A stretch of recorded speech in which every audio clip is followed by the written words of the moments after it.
சிறகடிக்க ஆசை சீரியல பொறுத்தளவு இன்னைய எபிசோடு சும்மா பட்டைய கிளப்புனுச்சு அப்படின்னு கூட சொல்லலாங்க.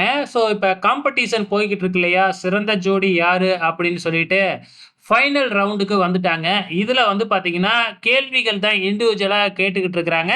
இதுல ஃபர்ஸ்ட் எடுத்தோனே ஆண்களுக்கு மட்டும் ஒரு கேள்வி கேட்கறாங்க. இப்ப ஒரு ரோட்ல நைட் டைம்ல வண்டியில போய்க்கிட்டு இருக்கீங்க. அப்ப வந்து தன்னோட அம்மா, மனைவி இந்த 2 பேர்ல யாராச்சும் ஒருத்தவங்கள தான் பைக்ல அழைச்சுக்கிட்டு போக முடியும். யார அழைச்சுக்கிட்டு போவீங்க? அப்படின்னு சொல்லி எல்லா கணவன்மார்கிட்டயும் கேள்வி கேட்கறாங்க.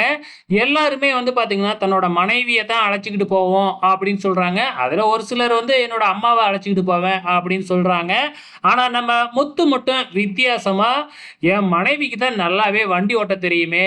நான் என் மனைவிகிட்ட வண்டிய குடுத்து அம்மாவ அழைச்சுக்கிட்டு போக சொல்லிட்டு, அதுக்கப்புறம் நான் அங்கேயே வெயிட் பண்ணுவேன். அதுக்கப்புறம் என் பொண்டாட்டி என்னைய வந்து அழைச்சுக்கிட்டு போவா, அப்படின்னு சொல்லிட்டு சூப்பரா ஆன்ஸர் பண்றாங்க. எல்லாருமே கை தட்டி என்கரேஜ் பண்றாங்க நம்ம முத்துவும், மீனாவையும். அதுக்கு அடுத்ததா வாழ்க்கைய சிறப்பா வாழணும் அப்படின்னா, நீங்க என்ன பண்ணுவீங்க? என்ன பண்ணணும்? அப்படின்னு கேள்வி கேட்கறாங்க. நீங்க நல்லா டிஸ்கஸ் பண்ணிட்டு சொல்லலாம். அதுவரைக்கும் ஒரு பிரேக் விடுறேன் அப்படின்னு நடுவர்கள்லாம் சேர்ந்து சொல்லிடுறாங்க. இந்த மனோஜும், ரோகிணியும் தனியா போய் நின்னுக்கிட்டு, இந்த மாதிரி நம்ம ஏதாச்சும் வித்தியாசமா பதில் சொல்லணும். அந்த முத்து பாரு, அவனுக்கு என்ன அம்மா மேல பாசமா என்ன? அம்மாவ பத்திலாம் பேசுறான். அதே மாதிரி நம்மளும் 4 பேத்துக்கு உதவி பண்ணுவோம். அதுதான் மனசுக்கு நிறைவா இருக்கும். நம்மள வந்து என்ன பார்க்கவா போறாங்க? அப்படின்னு சொல்லிட்டு ரோகிணி கிட்ட வந்து இப்படிலாம் சொல்லுவோம் அப்படின்னு வாண்டடா பேசி, அத போயிட்டு அப்படியே ஸ்டேஜ்ல சொல்றாங்க. நம்ம முத்துவும், மீனாவும் நம்மளுக்கு ஸ்டேஜ்ல போய் என்ன தோணுதோ அப்படியே இப்ப சொல்லிடுவோம் அப்படின்னு சொல்லிடுறாங்க.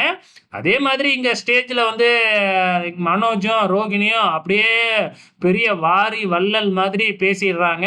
இதெல்லாம் பார்க்குற நடுவர்களுக்கு மனசுக்குள்ளாரயே சிரிப்பு வந்தாலும் அடக்கிக்கிட்டு அப்படியே உட்கார்ந்துருக்கிறாங்க. ஃபைனலா கேள்விகள்லாம் கேட்டு முடிச்சிடுறாங்க. அதுக்கப்புறம் வின்னர் யாரு அப்படின்னு அனௌன்ஸ் பண்றதுக்காக ஸ்டேஜ்க்கு வராங்க.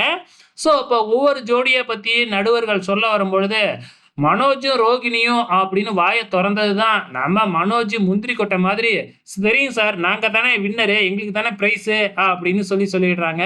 "என்னப்பா எங்கள பேசவே விட மாட்டேங்கிற" அப்படின்னு சொல்லிட்டு, "நீலாம் வின்னர் இல்ல" அப்படின்னு சொல்லிட்டு, ஒவ்வொரு ஜோடிய பத்தியும் அவங்க தான் லாசர். அதாவது நீங்க இந்த இதுல வின்னர் இல்ல அப்படின்னு சொல்லிக்கிட்டு வரும்பொழுது, நம்ம மனோஜும், ரோகிணியும் "நீங்க வின்னர் இல்ல" அப்படின்னு சொன்ன உடனே, "நீங்க கேட்ட கேள்வி தான் சார் தப்பு" அப்படின்னு நடுவர்கள்கிட்டயே வந்து சண்டைக்கு போறாங்க.